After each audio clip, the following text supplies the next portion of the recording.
It is now 15 minutes after 2 inside a wonderful Wednesday afternoon. The next segment is brought to you with the kind compliments of the Light Body Wholistic Clinic.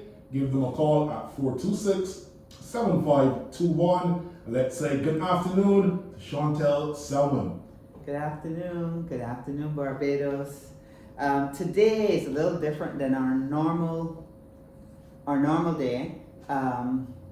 I have a guest in with me. His name is Darren LeBaron, and Darren is here from the UK, and he is the mushroom guy. So we're going to be talking all about mushrooms today. But I'm going to remind you that 6 o'clock we're having our podcast, The Light Body Living. And on that podcast, we're going to be definitely talking about making sure that you're balancing your health when it comes to your physical relationship, your productivity, your brain power, and your ability to harness new skills while you're still doing your day-to-day routine and tasks. We need to be able to balance it properly. And that brings us back to focusing a little bit more on mushrooms, since I find that it has altered our realm in COVID times for me, especially the Red Reishi in Barbados, when it comes to getting your immune system lifted and really giving me the chance to make a myriad of tinctures with the Red Reishi. And I have been using it ever since we've gotten into lion's mane, cordyceps, and being able to go through this with Darren has been awesome. So, hello. Hello, man. Thank you, man, for the invitation to come and share with you, man. Appreciate it. Yes. So let's talk a little bit about mushrooms. Let's talk a little bit about reishi. Let's start there, since that is one of the most common ones that people can look up on Google. And the beautiful thing is that it grows here. That's right. So it's known of like the king of mushrooms or the queen of mushrooms, depending on your perspective. And it's a mushroom that you find that has ancient, information associated with it, but it's got its therapeutic potentials in regards to basically building the immune system. It's well known as well for people dealing with fatigue or challenges with their sleep. And there's different ways that it can be processed and then be ingested so that you can get the full spectrum of compounds from it. I'm aware that you produce tinctures on the island, so that's probably one of the best ways you can get that full spectrum of compounds inside of you. But there's things like reishi coffees and teas and powders and capsules, that enable you to basically get it into your system. Reishi, along with several other mushrooms that we're going to be covering over the weeks while I'm here and teaching and sharing about, are currently known as adaptogenic mushrooms. And what does that mean? They can adapt to whatever your body needs for it to address whatever health challenges that you might have. So it's not necessarily say, I need to take this mushroom for this particular thing. The goal that we're trying to encourage people to understand is that you should have this as part of your way of life, a part of your day-to-day consumption in different ways. And whatever challenges you have, physical challenges, it's like these mushrooms know what to do. Like once they're inside of your body, like they find the right place to go to. So, for example, say there are people that are using this to support them with their cancer challenges. And there's different types of cancers as we're aware. So the mushrooms themselves will be able to deal with whether it's brain cancer, cancer of the liver, of the lungs. It finds the place that it needs to go to address those health challenges. That's what's amazing about these mushrooms. They have their own intelligence, so they actually are there and they modulate to suit your needs. Whoa. That is the amazing part about adaptogenic herbs as well as mushrooms. So you can combine them with different herbs to enhance or amplify what you're focusing on, but they also help in such a wide range of things. So one of the ones I did during COVID was the Red Reishi, but I was just excited to tell him that cordyceps, I came up with a formulation for the cordyceps, the mushrooms for the kidneys, because you're watching your clients and you're seeing what they're asking for and you're trying to fill their needs.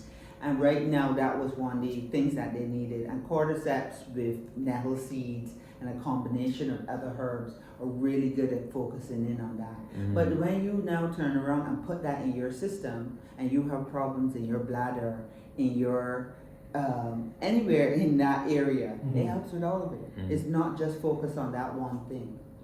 What do these mushrooms look like? I know Wow. I know what mushrooms look like from growing up in England and eating but what the ones that you were talking about, what do they look like? Wow, the amazing thing is that mushrooms come in all shapes, colours and sizes, and the ones we're talking about, they're actually really unique looking. So the reishi, for example, are known as like bracket mushrooms. So those mushrooms that you would have seen on the tree trunk that look like a organic shelving system, something you can put your drinks on, you know, or that's on a tree like that come out as a conch. You know, that's what the reishi mushroom looks like. We've got the turkey tail mushroom. The reason why we call it a turkey tail mushroom because it looks like a turkey's tail, you know what I mean? And then there's another common one that I hope we get to speak about here as well called lion's mane, very popular mushroom. It's actually well known on the island now because I'm finding it difficult to get my hands on because it's off the shelves of like all the stores and stuff. But lion's mane, we call it lion's mane mushroom because it looks like a lion's mane. You know, it's like white, yellowy in hue, and it looks like so it looks like a mane. So when you're talking about what do they look like, it's not just one look. I mean, we've got that traditional look of mushroom, you know, like the stem and the cap, you know, and you know there are many mushrooms that have that shape and form, but there's many other shape and forms out there of mushrooms that you can't put them in one box. Okay. and then there are categories of them. So the ones that you know and that you like are culinary mushrooms, and even that there's so many varieties, you know, which is awesome. Most people know the butter mushrooms. You can stuff them, you can put them on your pizza and that kind of thing. And then you've seen the larger ones, the portobellos. I like to make little riblets with those, and I marinate them and put them in a dehydrator. I love stuffed mushrooms, especially with pesto. But then the ones that he's talking about are what we call medicinal mushrooms. Okay? So the categories can get wide and far, and the fact is that they're really coming into the forefront of everybody's space across the world in these times. Is something that we need to add into our repertoire when it comes to medicines, because you need to take it to the next level. There's so many things going on now, and they're coming at a rapid pace. You need to have these things so that your routines, your daily routines, include mushrooms on different levels.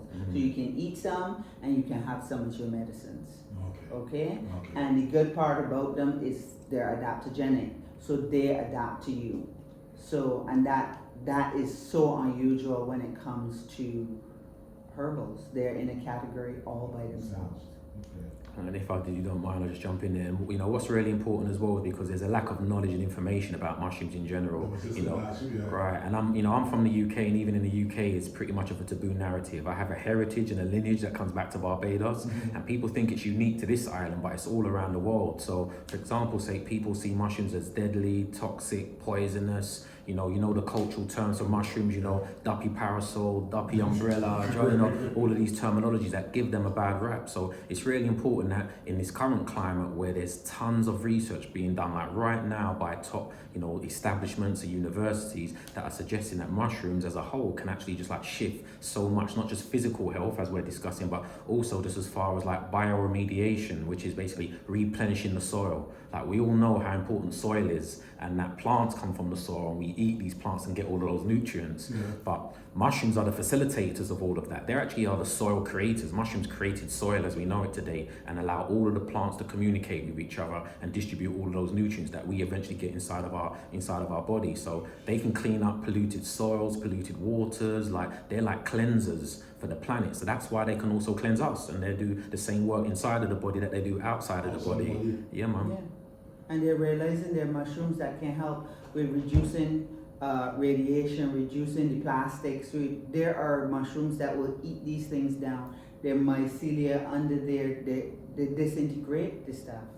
And that's what you want. You need help in those areas. Otherwise, we're just piling up the garbage and we're not finding a way to really get rid of it. And mushrooms are really good at facilitating that, because you don't want it to just break down. You want it to be changed into something that is useful, and they're realizing mushrooms can do that. Okay, so you can call us at our clinic, 426-7521, if you want to get your hands on any of the tinctures we were just talking about, because we have the Red Reishi tincture, we have the one we were just telling you about for the kidneys, and the focus, which is the ones with the lion's mane as well. And I definitely want you to get a chance to get in what you're up to Nice, as well. All right, before you get, how do we boil this and drink it as a tea? We No, eat it? a tincture actually is in a dropper bottle, so Okay. it comes in 2 ounces, and you can just put it in your tea. You can put it in your drinking water. You can drop it under your tongue. Okay, because some people just walk with it in their handbag and they can have it during the day, and you can move around with it. Nice. Okay. Nice. So, but I have been strategically making the tea, so when you come and sit there, you get a cup of tea. You get a cup of tea. The base of that tea is reishi, so people can get introduced to the taste, the flavor, and actually help with your immune system, all at the same time. Okay. Yeah, man, I appreciate that it's on the island, it's actually happening. So I was always told that everything you need is on your doorstep. So that's why I'm here, coming back home to teach and share what I know, the little bit that I know in regards to mushrooms. So next week, we've actually got a retreat immersion. Well, what does that mean? We're going to immerse ourselves into knowledge and wisdom around mushrooms and how they can be implemented into your lifestyle. Everything from just learning what mushrooms are, to learning how to cultivate and grow mushrooms, learning how to process those mushrooms so you can put them in your food, in your dinner, and know how to cook them in that regards. And just like Chantel was highlighting about these tinctures, like what if you are able to grow these own mushrooms? Can you create your own medicine? Yes, you can. You know, there's some really easy, simple processes for you to be able to, you know, transform these mushrooms into something that's beneficial for you. So that's taking place next week. But what I'm also really excited about is we've got a team of experts coming over in November, the second week in November, to explore the island. And why is that? Because there's not been no research done on the island since the 1940s in regards to mushrooms on the island. So we really don't know what's going on. We've got some experts from the island who know what's going on, you know, as far as people who know about the herbs and the environments, but you know, to really hone in onto what are the native species of mushrooms on the island and what benefits can they bring us as individuals, but as well as the island. It's yet to really be untapped. So that's what we're going to be doing over the next few weeks while I'm on the island, just exploring what's going on, so we can get the knowledge and information, so then we can turn that into something that's tangible for the island. And we might find another species of mushrooms that eats plastic. You know, and I don't know if the plastic problem's being solved on this island, but you know, wherever I go, there's issues with plastic, and you can train mushrooms to eat plastic, you know, and then turn it into good stuff. Or we might find, for example, say mushrooms that are beneficial for menopause. Like, we've been exploring these things around the world and other projects that I'm working on them. We believe, for lack of a better word, that these mushrooms are on the island, but just are not aware, because we've been running around calling them duppy parasol and duppy umbrella and these kind of things, and looking at them negatively. So we just want to put them in their rightful place, as you know, where they should be, and understand, like, yeah, the missing gap is education. So you can get in touch with me by way of Chantel, but as well as the project's called MycoBIM. Now, I know everybody knows what BIM is. So Myco is MYCO, and that's basically like the Latin name for mushrooms. So it's all to do with mushrooms in Barbados. We're bringing mushrooms to Barbados, and we're doing some collaborations with Walker's Reserve, with Peg Farm, you name it. All the places where they're dealing with the soil and the earth and ecology, we've hooked up with them and doing some amazing stuff over the coming weeks. So if you reach out, you can find out more information. Okay. Well, you have educated me this afternoon. I'm sure you've done that to my listeners as well. Because I never knew mushrooms were so beneficial to the human body. Right? So you have opened my eyes to a new world, let me put it that way. There you go. Yeah, you have opened my eyes. Thank you very much. Thank you. Honestly, and I'm looking forward. He's coming back again. Yeah, he can come back.